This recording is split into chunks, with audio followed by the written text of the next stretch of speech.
ditarbiyah oleh kakeknya Abdul Muthalib sampai usia 8 tahun, dan setelah usia 8 tahun kemudian Nabi SAW ya dididik oleh pamannya Abu Thalib sampai dengan usia dewasa. Nah, kemudian di usia tersebut ya proses perkembangannya menjadi seorang remaja sampai seorang dewasa, Nabi pun juga menghadiri sebuah peristiwa penting, yaitu peristiwa Hilful Fudul, yaitu perjanjian damai. Nah, yang terjadi di bulan Dzulhijjah. Nah, di mana di dalam perjanjian damai tersebut karena antar kabilah Quraisy ini kalau ada hal-hal sepele kadang ribut, kadang sampai berperang. Nah, kemudian bikin kesepakatan damai, di antara poin-poinnya adalah tidak boleh saling menzolimi. Kemudian yang kedua adalah, kalau ada orang yang terzolimi, maka kabilah yang lain wajib untuk membela kabilah yang terzolimi. Nah, ini peristiwa yang pernah Nabi SAW menghadiri dan menyaksikan. Kemudian di masa remajanya Rasulullah SAW beliau pun juga melakukan aktivitas sebagaimana kita bagaimana mencari nafkah, sehingga salah satu aktivitas yang dipercaya oleh penduduk Mekah yaitu Nabi dipercaya untuk menggembalakan kambing. Nah, Nabi juga cerita bahwasanya semua nabi Allah pernah menggembala kambing, dan salah satunya adalah Nabi kita Muhammad Sallallahu Alaihi Wasallam. Nah, itu sampai usia 25 tahun. Nah, ketika beranjak dewasa usia 25 tahun, kemudian Nabi sudah melalui atau meniti jalan baru, jalan berbisnis, jalan berdagang, berniaga. Nah, sampai beliau berniaga ke negeri Syam, dan diantaranya adalah bersyirkah, bermusyarakah, bekerja sama dengan Khadijah radhiyallahu anha, bagaimana Nabi dipercaya untuk menjalankan usaha dagangnya Khadijah radhiyallahu anha ke negeri Syam. Nah, ketika Nabi pulang dari perniagaannya dari negeri Syam, nah Khadijah ini mendapatkan informasi bagaimana Nabi Shallallahu Alaihi Wasallam melakukan bisnis dengan muamalah yang baik, sebagai pebisnis yang amanah, sebagai pebisnis yang jujur. Nah, sehingga kemudian timbul keinginan Khadijah untuk menyampaikan maksud hatinya, menawarkan diri kepada Rasulullah untuk dinikahi, karena Khadijah pada saat itu statusnya sudah janda. Bahkan banyak pembesar Quraisy meminang Khadijah untuk dinikahi, namun Khadijah tidak mau, tidak berkenan, dan lebih memilih kepada menawarkan diri kepada Rasulullah Shallallahu Alaihi Wasallam untuk dinikahi. Nah, kemudian alhamdulillah Rasulullah menerima pinangannya dan menikahi Khadijah, dan setelah itu proses khitbah dan dilakukan walimatul ursy, dan alhamdulillahnya Nabi Shallallahu Alaihi Wasallam melakukan proses pernikahan ini menjadi dasar pernikahan yang berlaku dalam syariat kita. Nah, sebelumnya di masa jahiliyah pernikahan masyarakat ini macam-macam. Nah, dan yang Nabi jalani proses pernikahannya sesuai dengan yang saat ini kaum muslimin lakukan. Jadi ya ada proses khitbah, kemudian juga ada proses ta'aruf, ya, dilanjut juga ketika akad nikahnya ada saksi, kemudian juga ada wali dari Khadijah.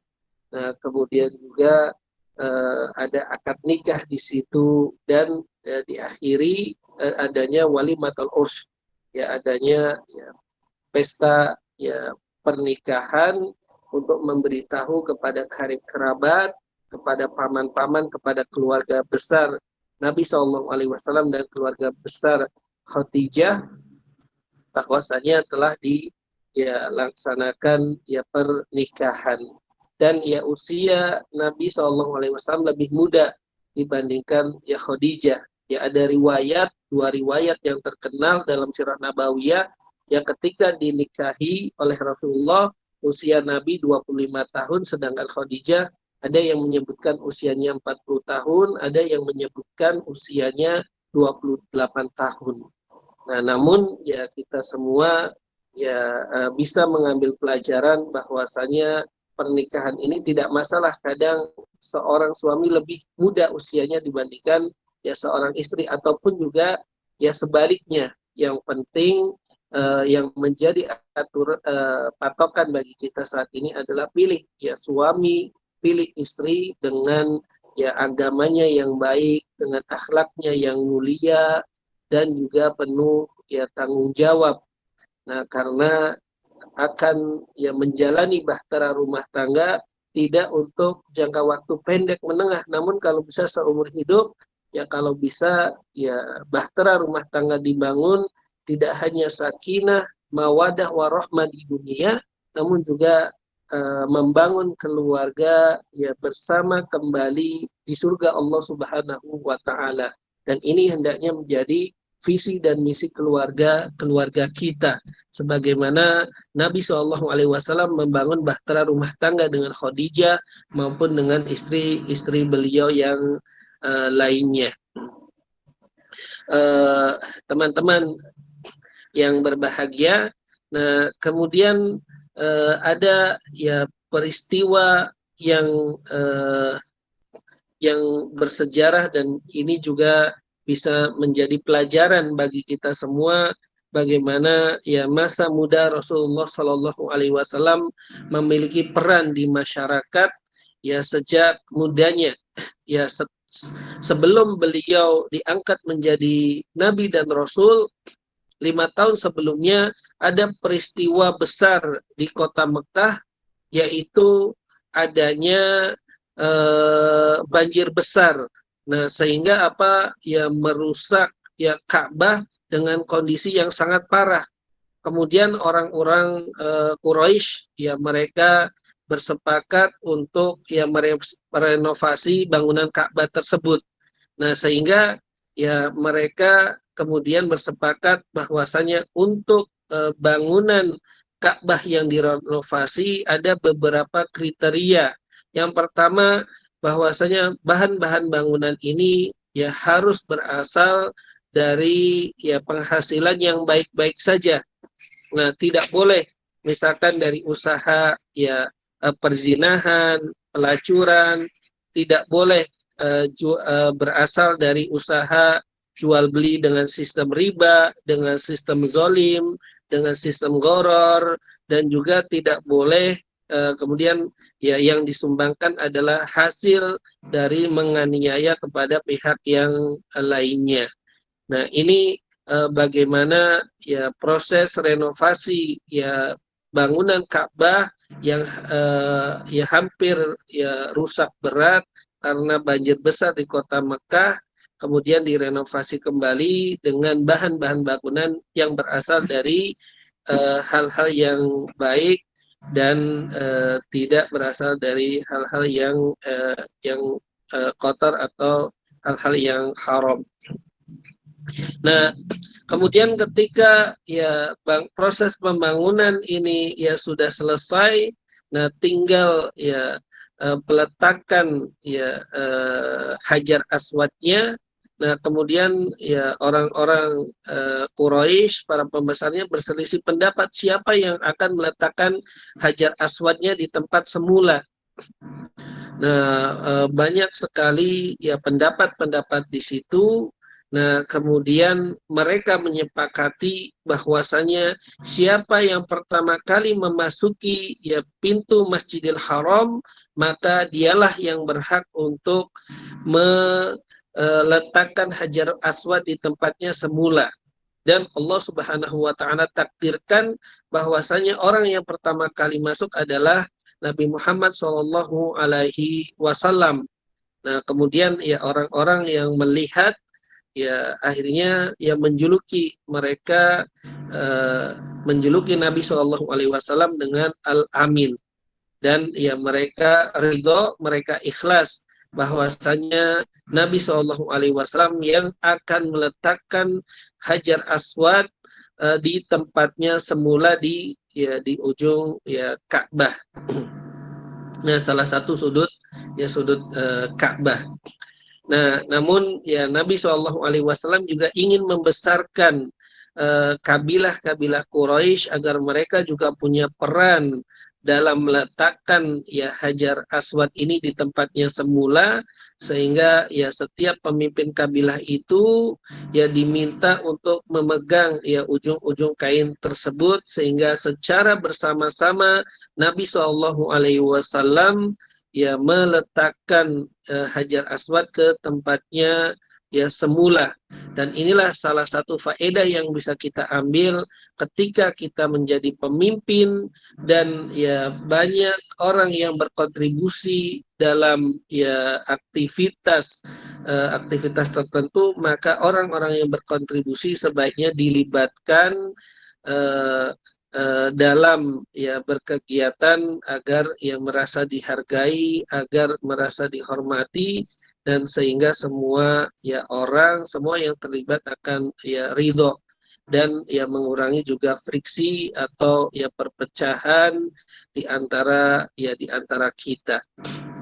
Nah, ini salah satu bagaimana masa muda Rasulullah Shallallahu Alaihi Wasallam dan keteladanan beliau di masa muda dalam ya mengarahkan masyarakat Quraisy agar ya senantiasa bisa bersatu, senantiasa bisa ya menghargai, bisa menghormati, dan juga bisa tolong menolong satu dengan yang lainnya.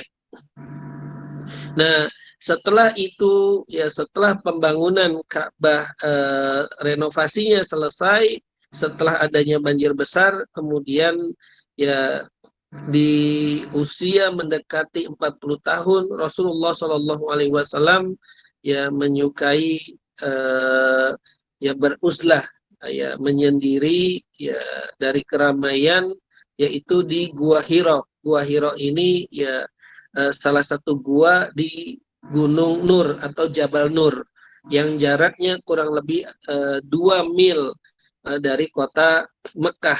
Nah, ketika beliau dari rumahnya untuk ya iktikaf atau uzlah menyendiri di Gua Hiro yang ada di Jabal Nur ini, biasanya ya membawa bekal air, bekal gandum ya secukupnya. Dan beliau di Gua Hira ini memperbanyak beribadah kepada Allah Subhanahu wa taala, kemudian juga bertafakur dan ya tadabbur tentang ya bagaimana keagungan dari alam ya semesta ini. Nah, kemudian di bulan Ramadan, nah ya Allah Subhanahu wa taala memerintahkan malaikat Jibril alaihissalam ya dalam wujud aslinya. Nah, kemudian ya mendatangi Nabi Shallallahu Alaihi Wasallam dan ya mengatakan Iqra. Nah, ya bacalah. Kemudian Nabi Shallallahu Alaihi Wasallam menjawab, ma ana biqari. Ya, aku tidak bisa membaca. Nah, kemudian malaikat Jibril yang memeluknya dengan erat sehingga Nabi yang merasa sesak. Nah, kemudian malaikat Jibril mengatakan kembali Iqra, dan Nabi menjawab, ma ana biqari, saya nggak bisa membaca. Kemudian dipelukkannya yang ketiga, malaikat Jibril kemudian mengatakan, Iqra bismi rabbikal ladzi khalaq, khalaqal insana min 'alaq, Iqra wa rabbukal akram, alladzi 'allama bil qalam, 'allamal insana ma lam ya'lam. Yang terdapat di dalam surat Al-Alaq ayat yang pertama sampai dengan yang kelima, setelah dibacakan oleh malaikat Jibril. Nah, kemudian ya Rasulullah bisa mengulang bacaan tersebut namun dengan hati bergetar. Nah, setelah selesai Nabi SAW ya segera pulang ke rumahnya dan menemui istrinya. Nah, sambil mengatakan zammiluni, zammiluni, ya wahai istriku, selimutilah aku, selimutilah ya aku. Ya, ya karena ya Khadijah sendiri ya menyaksikan bagaimana Rasulullah ya merasa ketakutan, ya sehingga dengan diselimuti tersebut ya rasa takut ini kemudian ya berkurang. Nah, setelah itu yang Nabi SAW setelah rasa takutnya mulai reda, ya bercerita kepada istrinya, ya sungguh ya hatiku ya saat ini ya memiliki rasa takut yang ya yang mengerikan. Dan ini juga hal yang bisa kita ambil pelajaran adalah ketika ada hal-hal yang berat bagi setiap kita dalam berumah tangga atau berteman, ya ada saat-saat di mana kita yang membutuhkan teman curhat. Dan pilihlah teman curhat yang kita yakini yang nasihatnya ini bisa memberikan kesejukan bagi kita, bisa memberikan alternatif solusi untuk kebaikan baik dunia kita maupun untuk kebaikan akhirat kita. Jangan pilih ya teman-teman yang ketika kita curhati ya mengarahkan ke sesuatu yang tidak baik atau sesuatu yang semakin menjauhkan diri kita ya dari Allah Subhanahu wa taala. Nah, kemudian ya salah satu solusi untuk ya menenangkan Nabi SAW ya Khadijah radhiyallahu anha mengatakan, ya demi Allah, ya Allah tidak akan menghinakanmu ya selama-lamanya, karena engkau ya Nabi SAW adalah orang yang selalu menyambung tali silaturahim, ya selalu menolong atau meringankan beban orang lain, termasuk juga ya membantu orang yang kekurangan, kemudian ikramud duyuf, ya memuliakan tamu, termasuk juga ya mengadili ya dengan adil orang-orang yang minta ya diberi ditengahi oleh Nabi SAW ketika ada yang berselisih satu dengan yang lainnya. Nah, kemudian ya setelah Nabi SAW mulai tenang, Nabi diajak oleh Khadijah menemui ya pamannya, yaitu Waraqah bin Naufal bin Asad bin Abdul Uzza, ya salah seorang ya pendeta agama Nasrani di masa jahiliyah. Dan ya Waraqah ini ya menguasai bahasa Ibrani dan ya menulis Injil juga dalam bahasa Ibrani. Nah, kemudian bercerita kepada Waraqah. Nah, setelah bercerita dan mendengar penuturan Nabi SAW, Waraqah kemudian menyampaikan, nah yang bilang Iqra bismi rabbikal ladzi khalaq itu adalah malaikat Jibril. Nah, yang disebut dengan namus yang pernah diutus oleh Allah Azza wa Jalla kepada Nabi Musa alaihissalam. Nah, sekiranya Waraqah ini masih tetap hidup, maka ya beliau pun akan ya mengikuti ya agamanya Nabi Muhammad SAW. Namun tidak berselang lama ya Waraqah bin Naufal yang meninggal dunia sebelum ya wahyu ilahi setelah surat Al-Alaq ini diturunkan. Nah, ini ya bagaimana ya Nabi SAW membangun bahtera rumah tangga, ya tidak hanya ya sekedar membangun dari sisi duniawi, namun juga membangun bagaimana visi ukhrawi, bagaimana istri juga dilibatkan dalam ya dakwah-dakwah mulai ketika Nabi diangkat menjadi ya Nabi dan Rasul Allah Subhanahu wa taala. Sehingga ketika ya Allah memerintahkan kepada nabinya memulai dakwahnya, yaitu Nabi ya di hari pertama mendakwahkan ya istrinya Khadijah radhiyallahu anha. Nah, ini juga salah satu ya fikih dalam berdakwah adalah kita memulai al-aqrab fal-aqrab, mulai dari keluarga-keluarga kita dulu, yang mengajak mereka untuk ya senantiasa ya melakukan amal soleh dan amal kebaikan. Nah, ya dan alhamdulillah ya Khadijah ya masuk ke dalam agama Islam dengan perasaan gembira memeluk agama yang ya kita cintai ini. Nah, ini juga penting bagi ikhwah ya, termasuk juga bagi akhwat, ya bagaimana kita harus memiliki semangat dakwah yang mengajak kebaikan kepada ya keluarga kita, kepada teman-teman kita, dan ini manhajnya Nabi Shallallahu Alaihi Wasallam, dan ini ya tugas ya pokoknya Nabi Shallallahu Alaihi Wasallam ya di awal-awal perintah Allah untuk ya berdakwah. Setelah itu ya Nabi juga memiliki kedekatan dengan keponakannya yang bernama Ali bin Abi Thalib radhiyallahu anhu. Maka di usia 8 tahun ya kemudian ya Ali bin Abi Thalib masuk ke dalam ya agama Islam, dan juga budak beliau Zaid bin Harithah radhiyallahu anhu juga diajak oleh Nabi SAW untuk masuk ke dalam agama Islam. Nah, ini juga pelajaran yang penting bahwasanya ya selain kita mendakwahi keluarga kita, nah kalau kita misalkan bekerja atau kita punya usaha, punya bisnis, maka kita ajak teman-teman di tempat kita bekerja atau karyawan-karyawan kita, relasi-relasi bisnis kita atau murid-murid kita.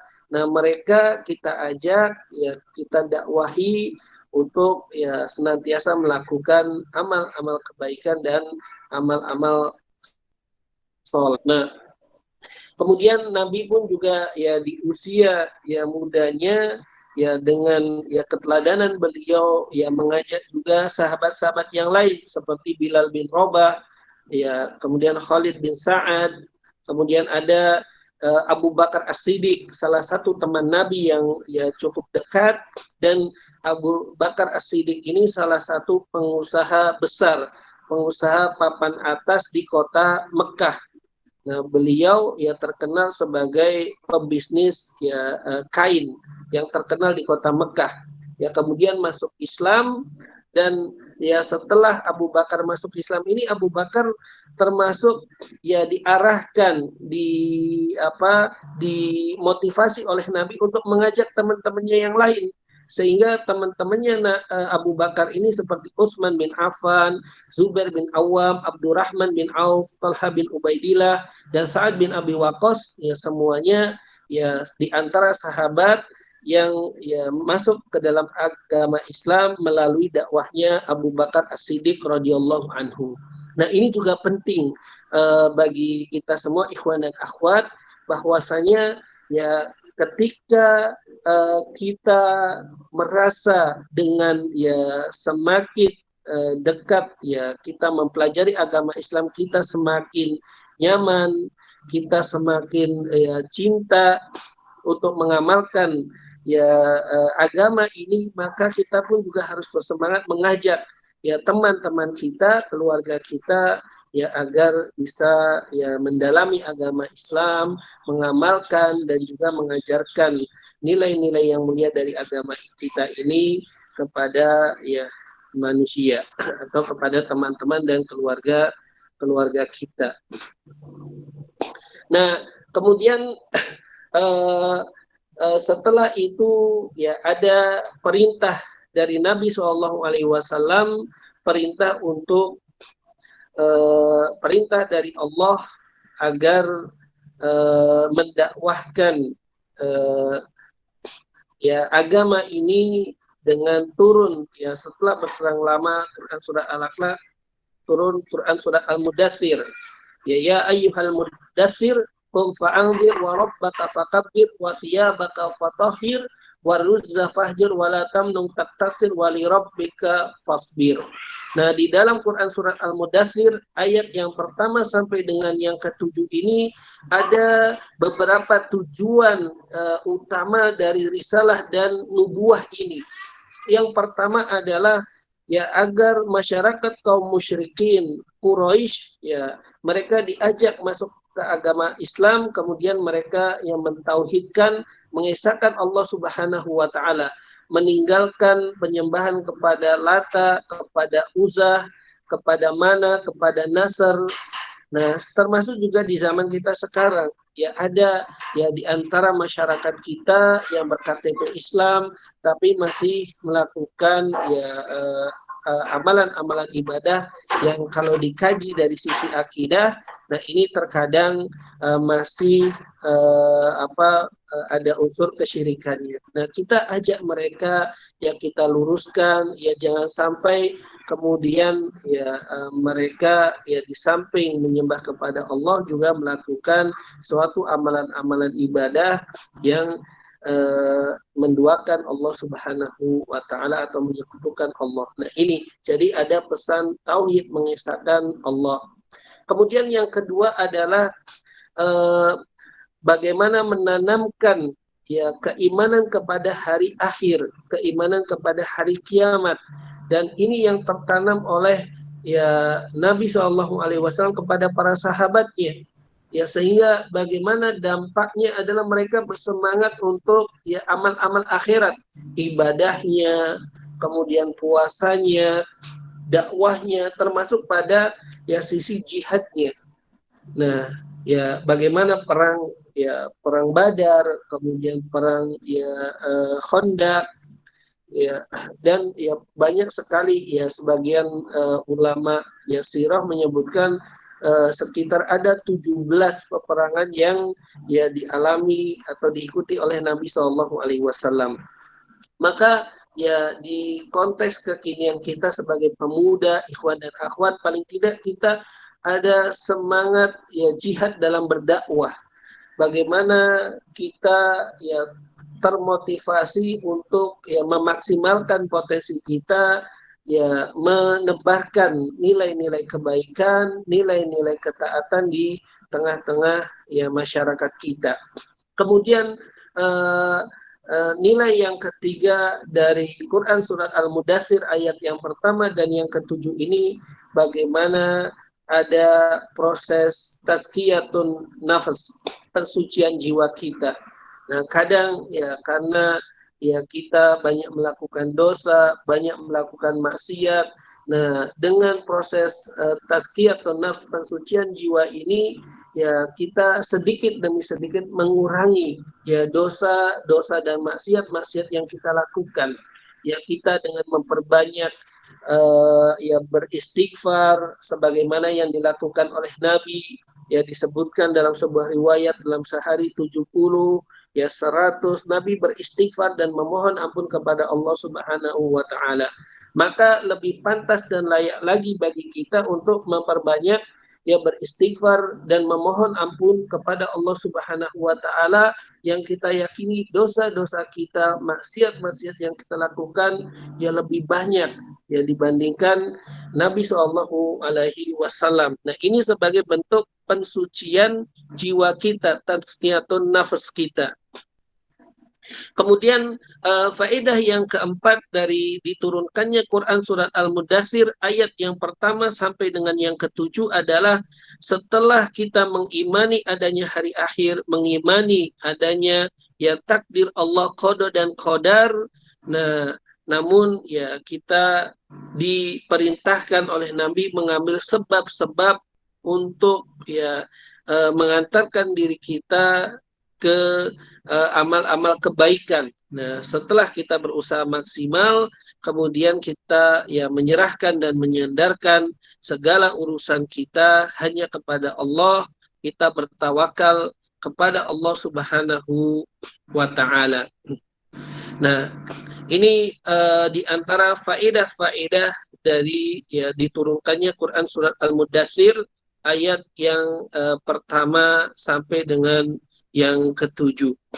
Kemudian yang berikutnya adalah ya bagaimana keteladanan Nabi Shallallahu Alaihi Wasallam di masa mudanya ya bersungguh-sungguh di dalam ya berdakwah, dan Nabi ya menargetkan ya para sahabatnya ya yang masih muda agar ya mereka ya semua bisa menjadi penerus dakwahnya Nabi Shallallahu Alaihi Wasallam.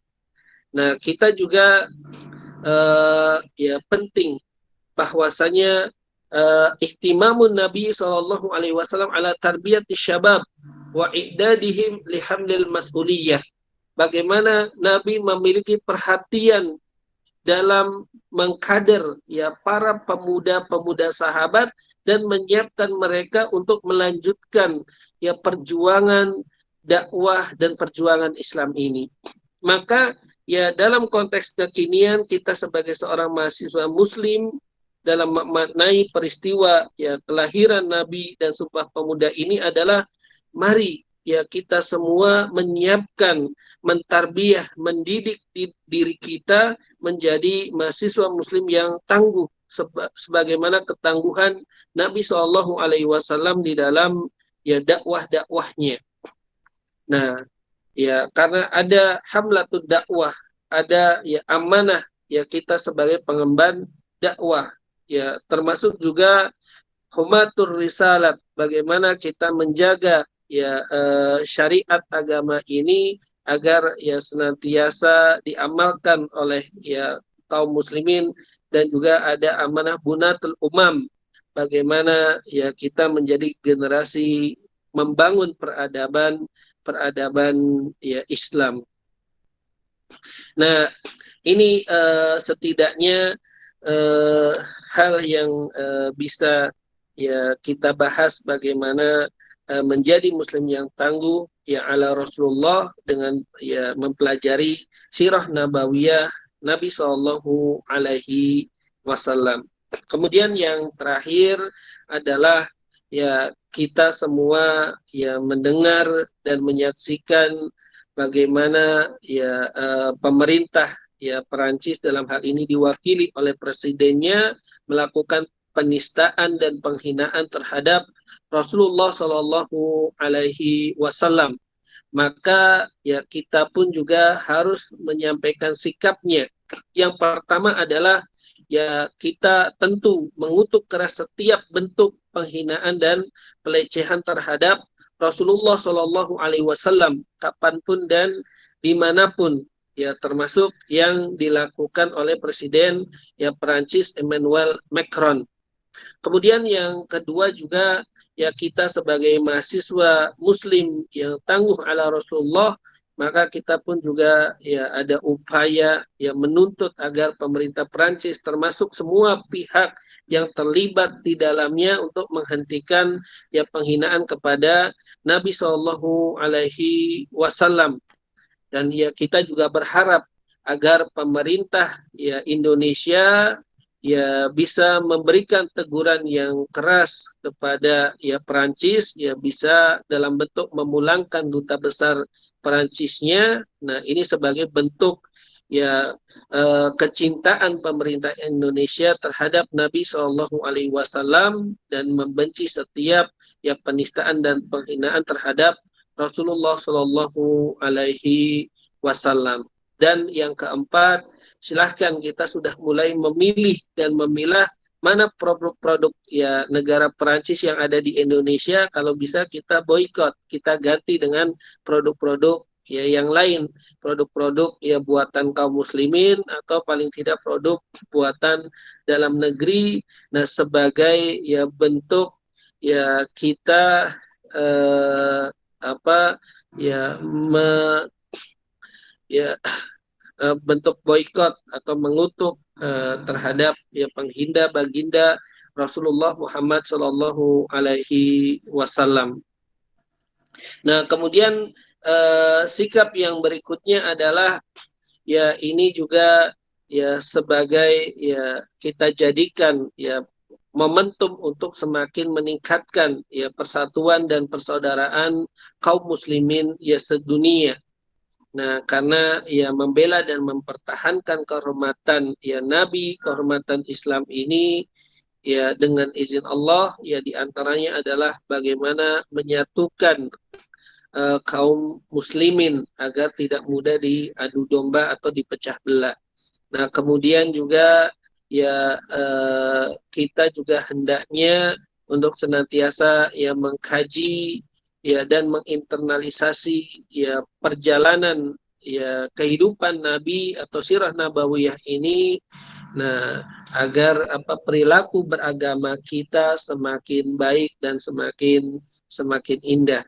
Dan yang terakhir adalah ya kita tetap menjaga suasana kondusif, ya hubungan antar umat beragama dan menghindari adanya upaya-upaya provokatif ya dalam konteks umat Islam dan Nabi Shallallahu Alaihi Wasallam ya tercinta. Nah, ya jangan sampai kita kemudian ya terprovokasi untuk melakukan hal-hal yang bisa mendatangkan mudarat yang lebih besar. Nah, mungkin ini yang bisa kami sampaikan pada tablik akbar menjadi muslim yang tangguh ala Rasulullah Shallallahu Alaihi Wasallam. Saya kembalikan kepada Mas Haji. Masya Allah. Oke, terima kasih Ustaz. Oke, sesi selanjutnya adalah sesi tanya jawab. Mungkin dari peserta, bila mana ada yang ingin ditanyakan ke Ustaz, dipersilahkan dengan menyebutkan nama, kemudian asal dan instansinya dari mana. Oke, monggo. Nanti bisa open mic atau melalui kolom komentar bagi peserta yang ingin bertanya kepada Ustadz.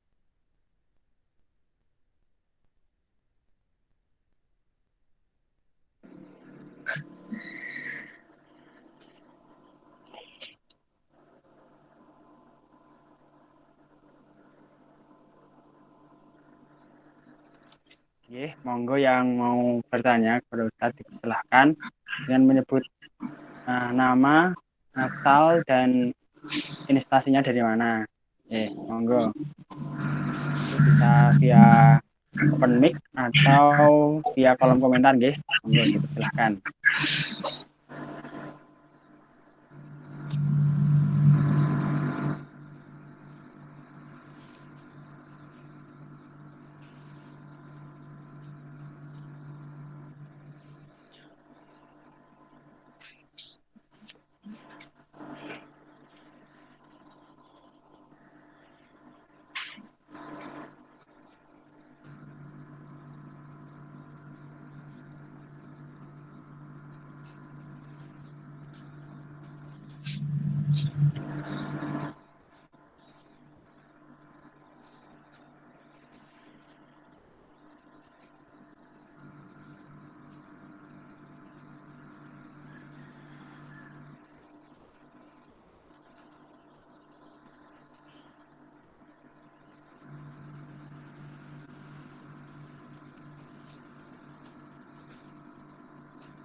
Monggo bagi yang ingin bertanya dipersilahkan.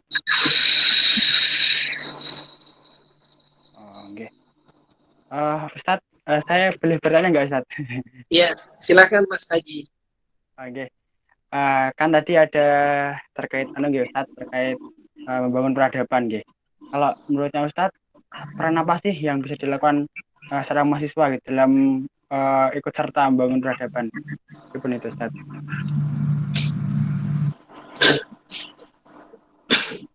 Iya, ya bagi kita selaku mahasiswa, bagaimana kita bisa ya berperan sebagai ya mahasiswa Muslim ya untuk membangun peradaban ya Islam ya ya setidaknya ada 3 peran.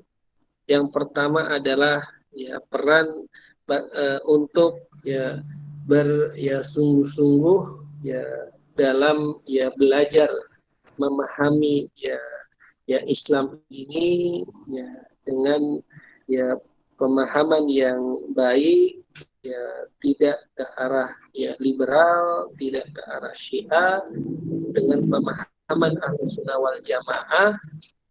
Nah, karena inilah yang menjadi modal kita ke depannya, selain untuk ya mengamalkan bagi setiap pribadi kita sebagai mahasiswa Muslim, mahasiswa Muslimah, ya, dan yang kedua adalah ya, untuk ya mengajarkannya kepada orang lain atau sebagai ya kontribusi ya dakwah kita.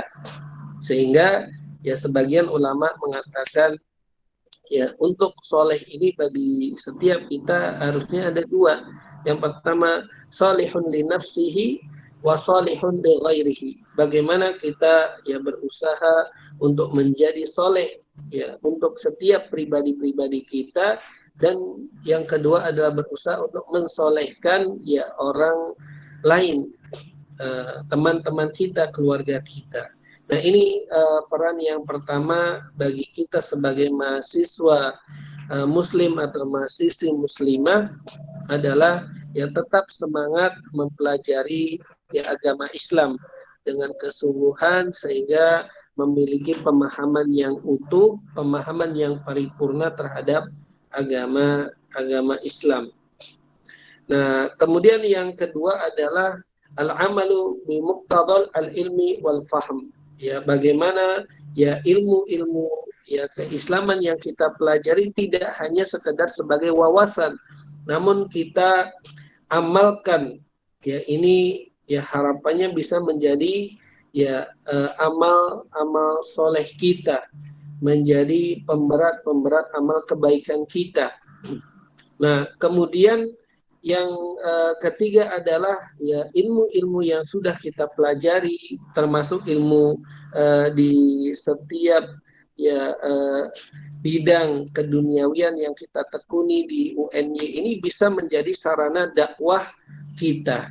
Nah, jadi dakwah ini tidak mesti selalu mulai dari ilmu agama, dari ya keahlian kita. Maka diharapkan bagi ya mahasiswa Muslim, mahasiswi Muslimah, jadilah ya yang ahli di ya bidangnya kita masing-masing. Karena keahlian di bidang tersebut bisa menjadi sarana kita berdakwah, bisa menjadi sarana untuk ya mengajarkan ya kebaikan kepada ya masyarakat. Nah, kemudian yang keempat adalah yang bisa kita lakukan sebagai ya mahasiswa Muslim, mahasiswi Muslimah dalam membangun peradaban ini adalah peran untuk ya menjaga ukhuwah Islamiyah. Nah, dan yang kedua adalah ya untuk bisa bersinergi dengan teman-teman kita yang lain.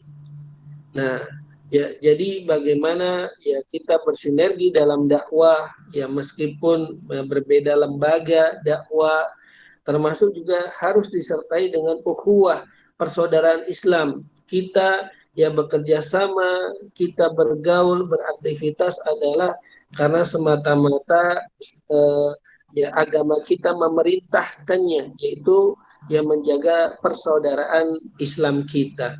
Ya sebagaimana ya persaudaraan yang dilakukan oleh sahabat Muhajirin dengan sahabat Ansor yang diabadikan ya di dalam Quran surat Al-Hasr sampai pada level tertinggi persaudaraan mereka, wa yu'thiruna ala anfusihim walau kana bihim khososo. Bagaimana orang-orang ya Ansor ya memberikan ya yang dimilikinya kepada orang-orang yang Muhajirin meskipun mereka juga sangat membutuhkan. Nah, sikap ya ithar ini adalah tingkatan tertinggi ukhuwah Islamiyah kita.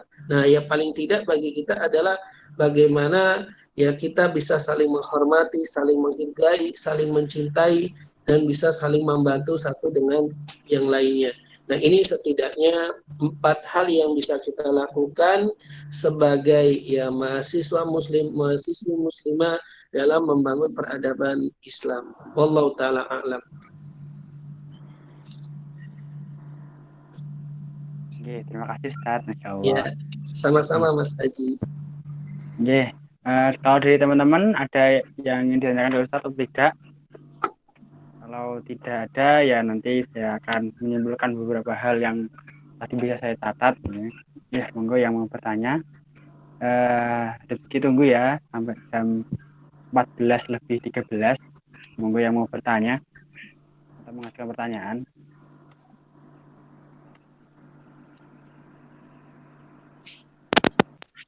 Halo, izin bertanya.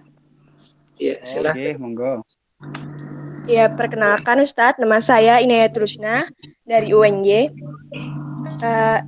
Saya ingin meminta pandangan dari Ustadz sendiri ketika dengan adanya kejadian seperti yang dilakukan Prancis itu, ada berbagai respon, seperti misalnya memboikot produk Prancis dengan intinya tuayan amarah seperti itu. Tapi bagaimana jika ada pihak yang lebih memilih untuk memaafkan, Ustaz?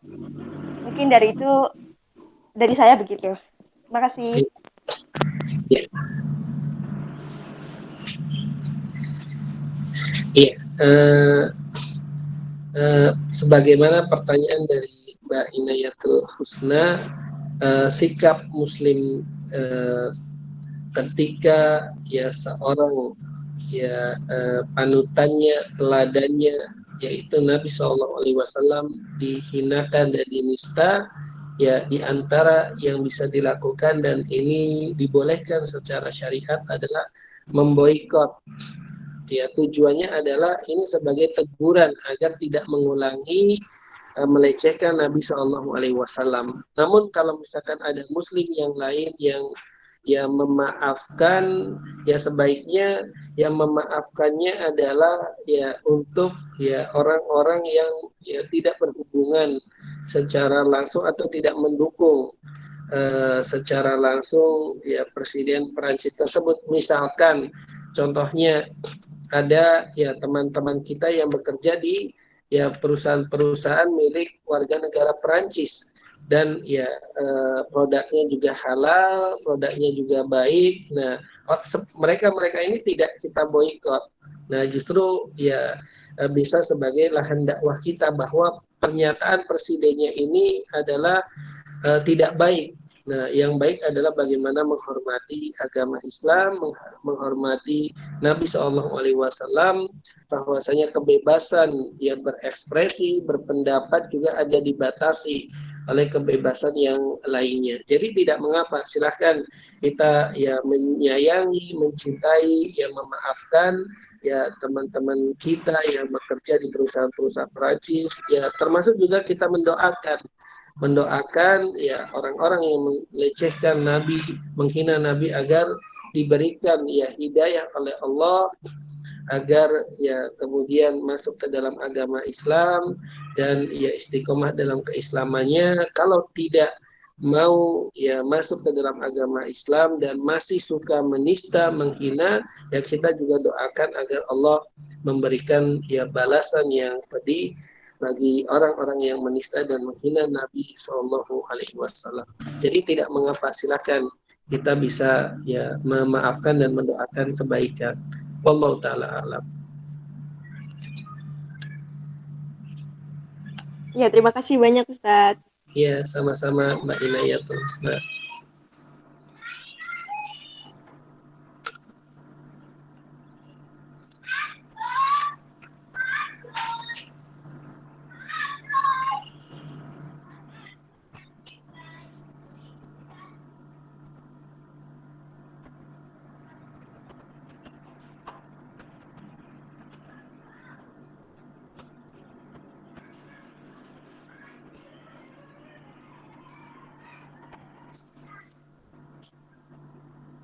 Ya, silakan Mas Haji.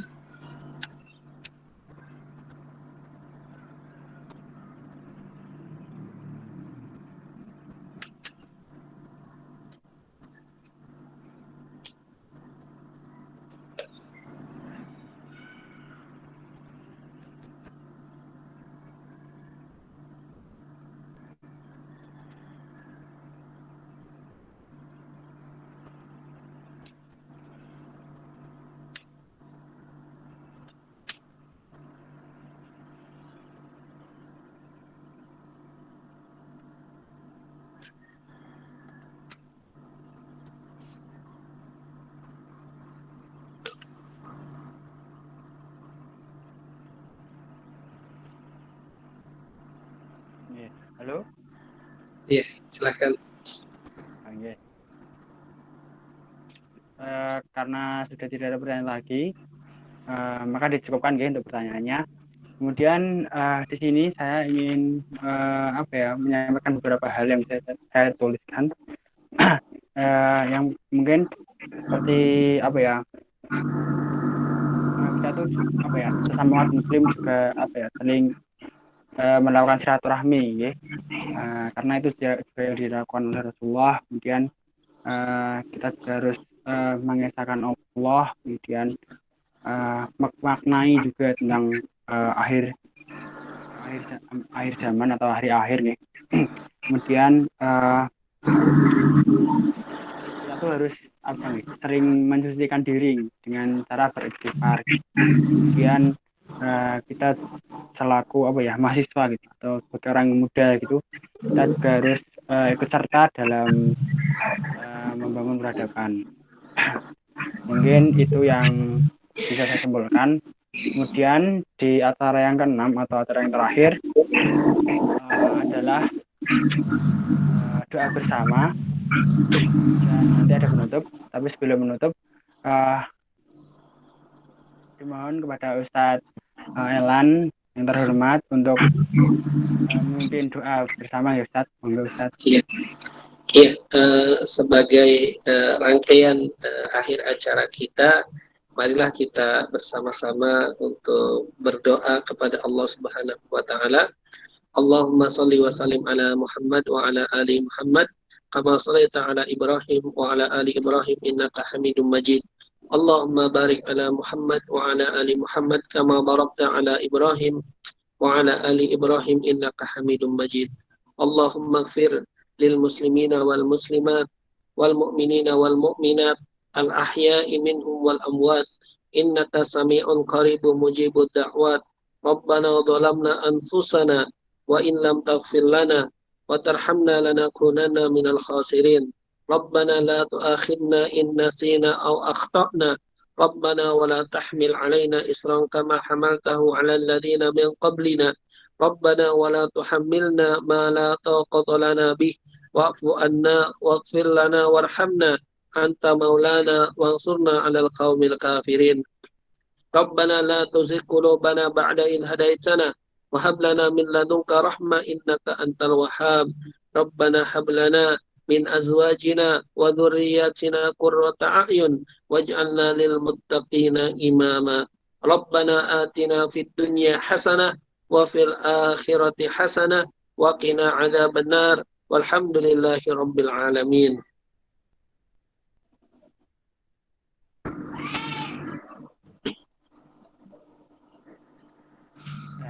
Terima kasih pada Ustadz Elan yang telah menyempatkan waktunya untuk mengisi acara Takbir Akbar UKM Kamal Huda tahun 2020. Terima kasih ya Ustadz. Oke, sami-sami Mas Aji dan teman-teman. Semoga ilmunya bisa bermanfaat untuk kami dan semoga kita selalu dalam lindungan Allah Subhanahu wa taala. Saya selaku pembawa acara mohon maaf yang sebesar-besarnya bila mana ada tutur kata dari saya yang kurang berkenan. Mari kita tutup forum Takbir Akbar ini dengan membaca hamdalah bersama. Alhamdulillah. Dan ditutup dengan doa kafaratus majelis. Subhanaka Allahumma bihamdika asyhadu an la ilaha illa anta astaghfiruka wa atubu ilaik. Nggih, saya dari selaku MC pamit undur diri. Sampai jumpa di kajian-kajian berikutnya, insya Allah. Assalamualaikum warahmatullahi wabarakatuh. Waalaikumsalam warahmatullahi wabarakatuh.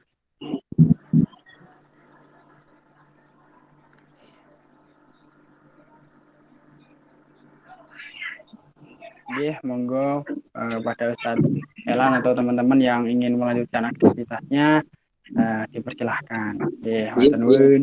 Ya, sami-sami matur nuwun Mas Haji dan teman-teman. Barakallahu fikum jami'an.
Jangan lupa di stop ya, Hani.